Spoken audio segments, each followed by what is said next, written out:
Ayrılık diye bir şey yok. Bu bizim yalanımız. Sevmek var aslında. Özlemek var. Beklemek var. Şimdi neredesin? Ne yapıyorsun? Güneş çoktan doğdu. Uyanmış olmalısın. Saçlarını tararken beni hatırladın değil mi? Öyleyse ayrılmadık. Sadece özlemliyiz ve bekliyoruz. Zamanı hatırlatan her şeyden nefret ediyorum. Önce beklemekten. Ömür boyunca ya bekliyor ya bekletiyor insan. İkisi de kötü. İkisi de hazın tarafı yaşantımızın. Bir çocuğun önce doğmasını bekliyorlar. Sonra yürümesini, konuşmasını, büyümesini. Zaman ilerliyor.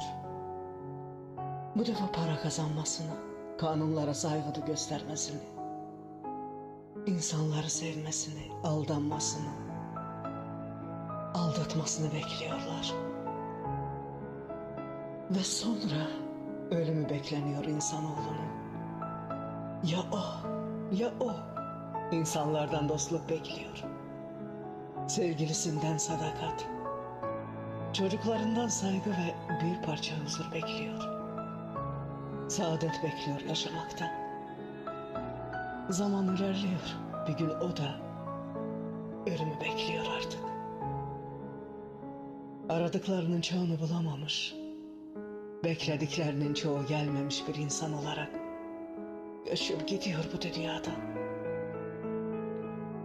İşte yaşamak maceramız bu. Yaşarken beklemek, beklerken yaşamak ve yaşayıp beklerken ölmek. Özleme bir diyeceğim yok. O kömür kırıntıları arasında parlayan bir can parçası.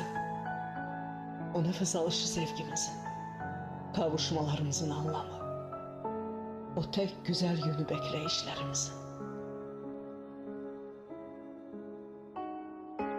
İnsanlığımız özleyişlerimizle anımlı. Yaşantımız özlemlerle güzel.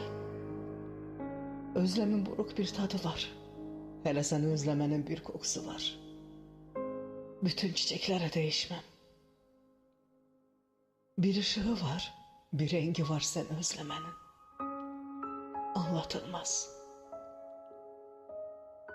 Verdiğin bütün acılara dayanıyorsam, sen özlediğin içindir.